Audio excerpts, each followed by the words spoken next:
Jaloliddin Rumiy. Radifish asari. 7-qism.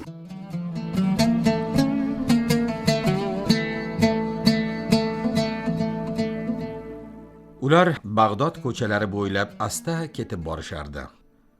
Qosh qoraygan, unda-bunda panjarali darichalar ortida chiroqlar miltiraydi. Lekin osmon, qasrlar, ko'shku ayvonlar, minorayu qo'rg'onlar uzra yam-yashil bo'lib yuksalgan o'sha g'aroyib Bag'dod osmoni hamon yop-yorug' shu'lalar ila tovlanib turar. U go'yo oqshom g'ira-shirasiga cho'kib borayotgan shaharning butun latofatlarini o'ziga ko'chirib olgandek edi. Abbosiylar xonadonining sodiq xizmatkori Shayx Suhravardiy din peshvosiga munosib izzat ehtirom ila Sultonul Ulamoni madrasagacha kuzatib bordi. Uni eng yaxshi hujraga boshlab kirib, mehmonning chang g'ubor ila qoplangan baland qo'njli etigini o'z qo'li bilan tortib yechdi. Otasi bularning hammasini shundoq bo'lishi lozimdek so'zsiz qabul qildi.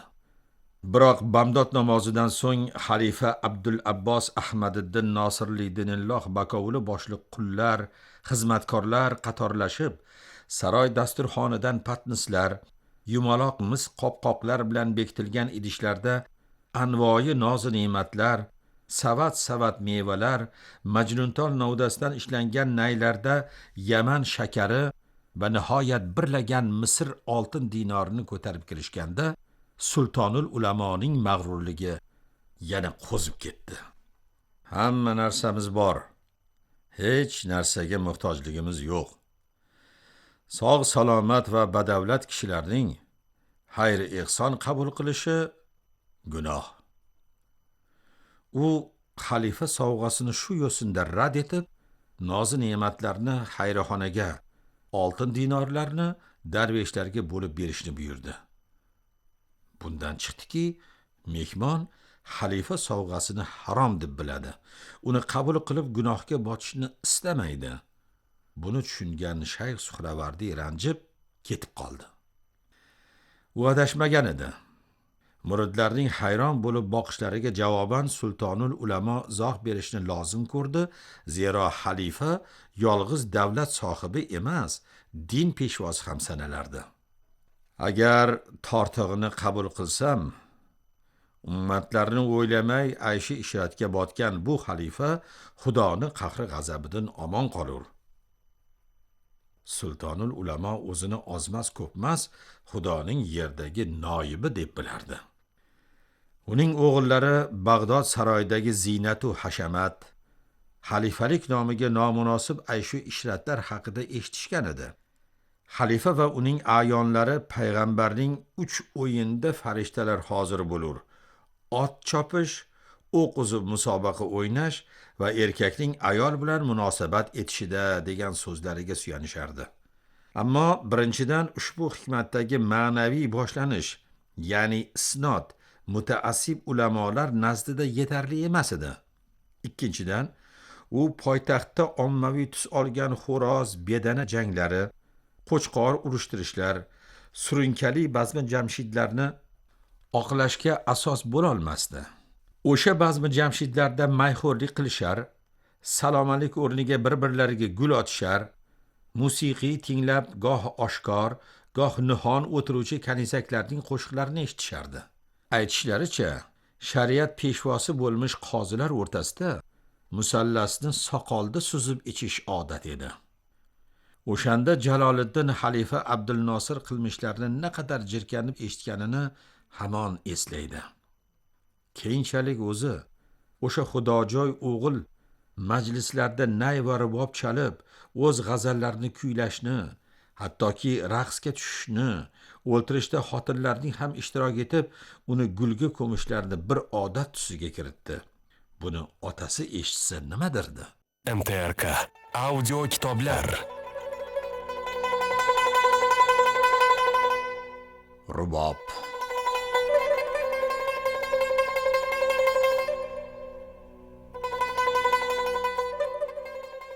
Oh musiqiy, oh suyukli rubob. Ehtimolki Uning dunyoda eng asl ishtiyoqi shu ohangsevarlik edi. Balki uning she'r to'qishi ham shu tufaylidir. She'riy ohanglar so'z sig'dira olmagan ma'nolarni ham sig'dirishga qodir. Dunyoda hech narsa musiqiy va raqs yangliq inson ruhining yashirin quvvatlarini oshkor etolmas. Musiqiy va raqschalik uni mayda-chuyda turmush tashvishlaridan xalos etib, o'z ruhiy olami sari boshlay olmas edi. Ilmiy bahsu munozaralar insonlarni ko'pincha bir-biridan judo aylar, derdi Jaloliddin o'z shogirdlariga. Ammo raqs va musiqiy ularni yakdil etar. Ishq tili rubob tilidek sir emish, turku yunonu arabga bir emish. Ajabki, o'zi sofiy voiz bo'lgan sultonul ulamo musiqiyga tish tirnog'i bilan qarshi edi. Axir ungacha 100 yil muqaddam muhtaram shayx Abu Said Nishopuriy va boshqalar samo, lotinchasiga aytganda audatsiya beatafika tuzib, unda Qur'on suralarini emas, ishqiy taronalarni ham kuylashmaganmidi?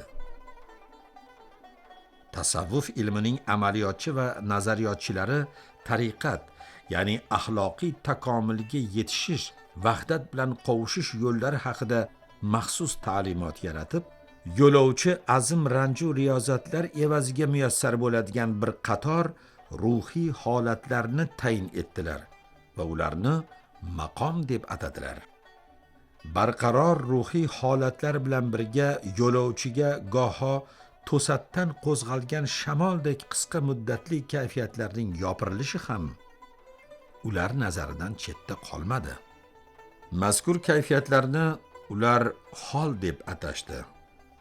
Yunonlar ekstaz, biz esa bugun ilhom deb atagan bo'lurdik.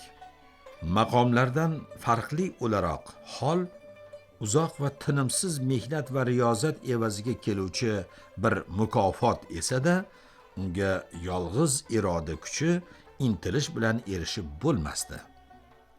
Ilhom o'z fikri zikrini yolg'iz bir nuqtaga qaratganlarga muyassar bo'lishi ma'lum edi, ammo uni hamma vaqt ham muhayyo etib bo'lmasdi. Inson ruhining nozik bilimdonlari bo'lmish taniqli shayxlar musiqiy kishini o'sha kayfiyati holga yaqinlashtiruvchi yagona vosita ekanligini yaxshi bilishardi. Musiqiy suyukli rubob Jaloliddinga faqat aqli bilan emas, balki butun jismi bilan olamga, odamlarga birikib, o'zini sohibi qudrat, insoni komil deb his etishga yordam berdi. Dunyoni bo'laklab, basharni parchalab, mohiyatni hodisadan ayirmoqchi bo'lganlarning uning qo'lidagi ana shu qurolga qanchalar quturib hujum qilishgani bejiz emas. Rubobga muhabbati tufayli u ne bo'xtonlarga uchramadi, ne xatarlarga duch kelmadi. Oxirgisi bundan 5 yil oldin bo'lgan edi. U Husomiddin bilan kitob ustida tunni bedor o'tkazdi. Ertasiga uyda o'tirgisi kelmay, yuragi siqilib ketaverdi. Uyning shifti bosib tushayotgandek tuyular, oshxonada taqtuq va qadam sharpalari, ivir-shivir gaplar, xullas devor ortida ovqatga chiqmasmikin, chaqirib qolmasmikin deb unga hamisha ko'z tutib kechadigan kundalik turmush tarzi uni toliqtirardi. U orqa eshikdan sekin chiqib, shahar chetidagi uzumzorga tomon yo'l oldi. Osmon musaffo, havoda g'ir etgan shamol yo'q, kunning dim va issiq bo'lishi ko'rinib turardi. Qal'a devoriga yondashib ketgan yo'lda goh-goh uchragan yo'lovchilarning salomlariga alik olib borarkan, birdan shu yaqin orada Sulton arki darvozasiga yaqin xandaq oldida xilvat joy borligi esiga tushdi. Keksa chinor tagida 3 tomoni dukcho'p butalar bilan o'ralib, qovog'arilar g'o'ng'illab uchib yurgan ovloqda o'ltirib, sanoyi devonini ochdi. Sochilarning qichqiriqlari, otlarning dukuri, arabalarning g'echirlashi zarra xalal bermas. Bu uni chetlab, o'z maromi bilan bir me'yorda oqadigan hayot edi. U mutolaaga berildi. Yangi sahifani ag'darib, parishon xotirlik bilan boshini ko'tardi. 5 qadamcha narida qo'llarini ko'ksiga qovushtirib, jikkak turk faqih turardi. Bir tutam siyrak soqolchasi qo'rquvdan qaltirar, ammo qiyiq ko'zlarida yaltoqlik aralash ayyorlik aks etardi. Topib kelganini qarang. Hoynahoy yaqinlashishga ham, ovoz chiqazishga ham botinolmay bu yerda anchadan beri turgan bo'lsa kerak. Uning ko'ziga ko'zi tushishi bilan faqih boshini quyi soldi. So'ng go'yo yer yorilib uni yutadigandek qo'rqa-pisa yaqinlashdi. Yengi uchidan bir varaq qog'oz olib uzatdi. Konyoning eng chalasavod iste'dodsiz ulamolaridan biri bo'lmish bu chol hamisha omadi yurishgan, amaldor hamkasblariga yugurdaklik qilar. Shu yo'sinda qaragan chog'imda biror chekka madrasaga mutavalli yoki biror shahar qozisiga yordamchi bo'lsam zora deb umid etardi. Balki shu qadar tirishib tirmashmaganida orzusiga noil bo'larmidi? Hamisha tahqir ko'zi bilan beipsand boquvchi ulamolar har gal noxush bir yumush chiqib qolarkan, unga yuklashardi. Bugungi topshiriqning ham nechog'liq noxushligini uning hadiksirab turganidan bilsa bo'lardi. Jaloliddin payqadi. Yana gap hoynahoy musiqiy ustida bo'lsa kerak. Ulamolar shahar qozikoloni Sirojiddinga yangidan chaqiq qilishgani qulog'iga chalingan edi. O dinu ma'rifat peshvosi, ilmu hikmat xazinasi, shariat tayanchi, payg'ambar noibi, janobi qozikolon hazratlari deb fig'on chekishgandi ulamolar. Nega shundoq kufr ishlarga yo'l qo'yilur? Nega bizning yerimizda musiqa yu tarona masjidlarda mo'minlarning Alloh sha'niga aytadigan hamd va sanolarini bosib ko'klarga yuksalur? Umid uldirkim, bo'yla maraz odatga chek qo'yilgay, balki u tag tomiri ila daf etilgay. Jaloliddin naycha qilib o'ralgan maktubni olarkan, biror ranjish alomati zohir etmadi. Choldan so'radi.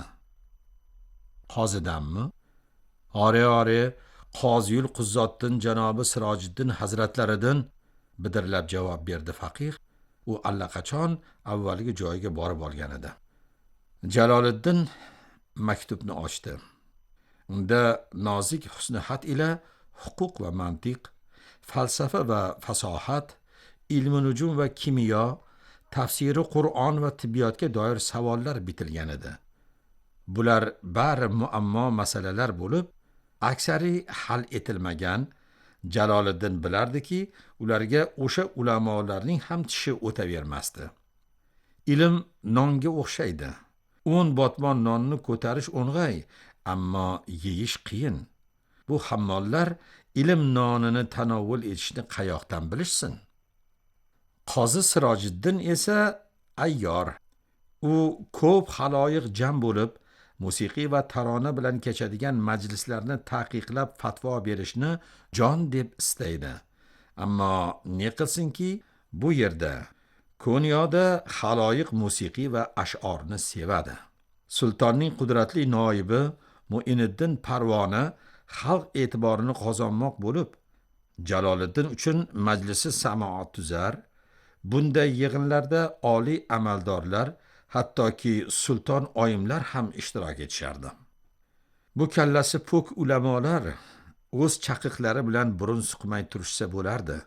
Lekin bas chaqiq qilishdimi, taftish lozim. Ha, chaqiq qilgan chaqiqdan halok bo'lur. Qo'yni ham, echkini ham o'z oyog'idan osishadi, dedi Sirojiddin ulamolarga. Bovujudki bu zot qudrati ilohiydan bahramanddir. U bilan tortishmoq behuda. U yolg'iz zohiriy bilimlarda emas, botiniy ilmlarda ham benazir. Qozi Sirojiddin har qalay xo'randalarni hammollardan ajrata bilardi.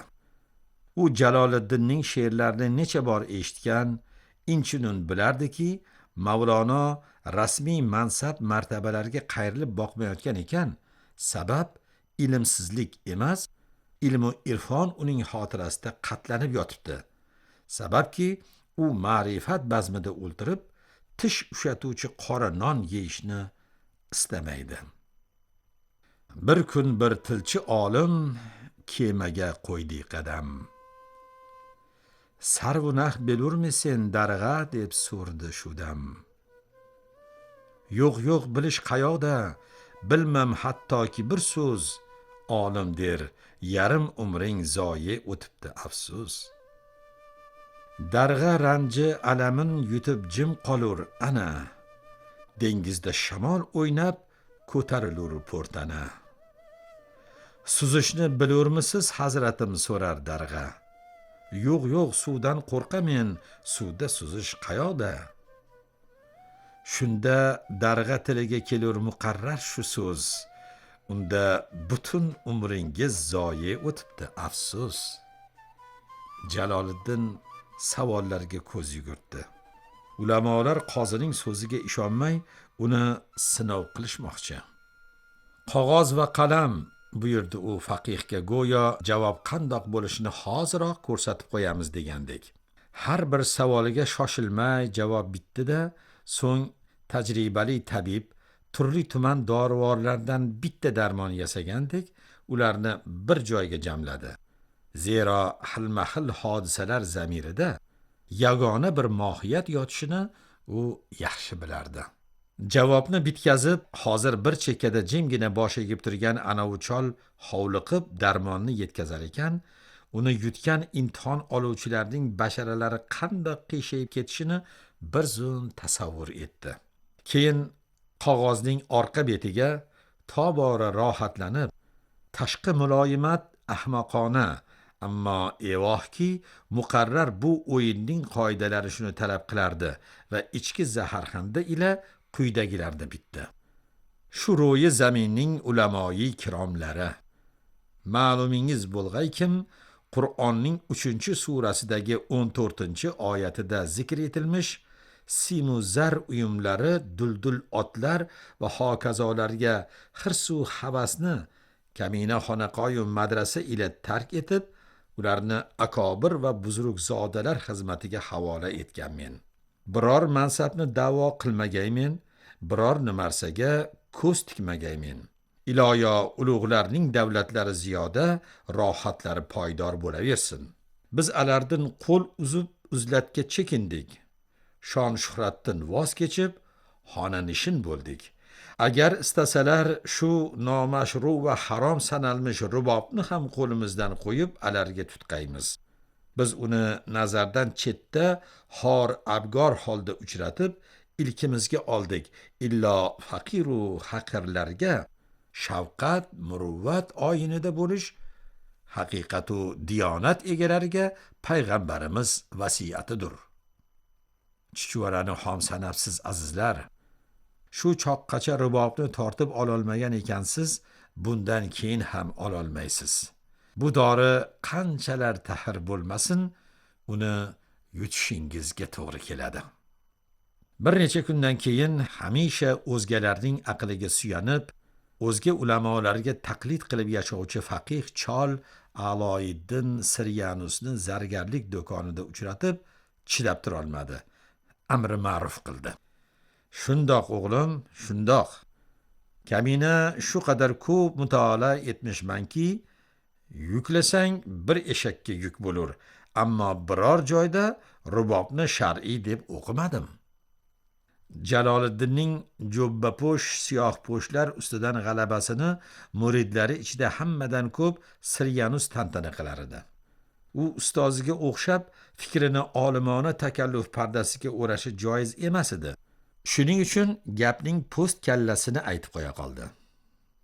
Otaxon, magar siz eshakka o'xshab o'qigansiz, inchunun hech narsa tushunmagansiz. Tinglangiz pandu payomimni mening. ogoh etguvchi kalomimni mening. Ko'r ko'rona kimki taqlid aylagay, o'zni g'am birla uyatga shaylagay. Bir tunab o'tmoqqa azmi xonaqo, bo'ldi bir kun bir yo'lovchi benavo. Eshagin eltib og'ilga boyladi, yem xashak suv berdi, andak siyladi. Xonaqoda o'ltirur erdi qator, bir guruh sufiy gadolar och nahor. Anglay oldingmi ayo sen to'q kishi, ne o'yinlar ko'rsatur ochlik ishi. Ul guruh sakrab hamona turdilar, bir qaror aylab og'ilga yurdilar. Ul rasuli xoliqu halloq egam, chorasiz qolsang o'laksa ye degan. Sotdilar eshakni shay aylab shu choq, non taom birlan gulobu shamchiroq. Oh bugun bir aysh etarmiz deb chunon, soldilar so'ng ul guruh shovqin suron. G'am mashaqqat bo'ldi forig' yotmadik, rosa 4 kun bo'ldi bir tuz totmadik. Tobakay bundoq jasorat, tobakay bizni mahkumi mashaqqat aylagay. Biz magar odam emasmi? Bizda ham bir ajib ayshu tarab bo'lgay budam. Barakalloh, ul bazmga yettilar. Sohibi eshakni taklif ettilar. So'rdilar dil ixtiyorini aning, ismi-yu yurti diyorini aning. Ko'rguzib lutfi karam mehri niyoz, ul aziz mehmon, bular mehmon navoz. Sipalar to'rva tayog'in qaybiri, uqalar erdi oyog'in qaybiri. Qaybirisi o'pti ilkin shu nafas, ul esa oqdi erib, so'z qotdi bas. Bazm etarmiz, bazmimiz andoq bo'lur, gar bugun aysh etmasak qandoq bo'lur. Yeb ichib bo'lgach murodga yetdilar, so'ng ko'ngillarni yana xush etdilar. Turdilar raqsi samoga saf qator, shiftga o'rlab uchdi shunda chang g'ubor. Raqs tushib goh o'zni har yon urdilar, shift ila devorga soqol surdilar. Bog' ularga kim ular sufiy emish, kim ularni sufiy sofiy demish. MTRK audio kitoblar.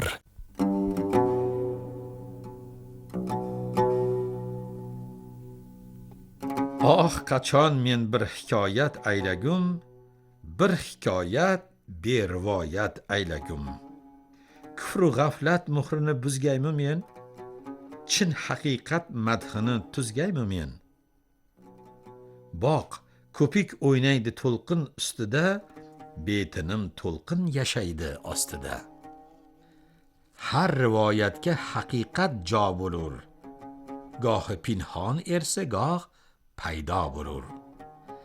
Sizni band etmish rivoyat oxiri, ne bilan bitkay hikoyat oxiri? Ko'cha ko'yda bolakaylarni magar qandolatchi bo'yla avrab jazb etar. Tingla, men so'ylay ne bo'ldi oqibat, qayda don, qayda somon ko'rgil faqat.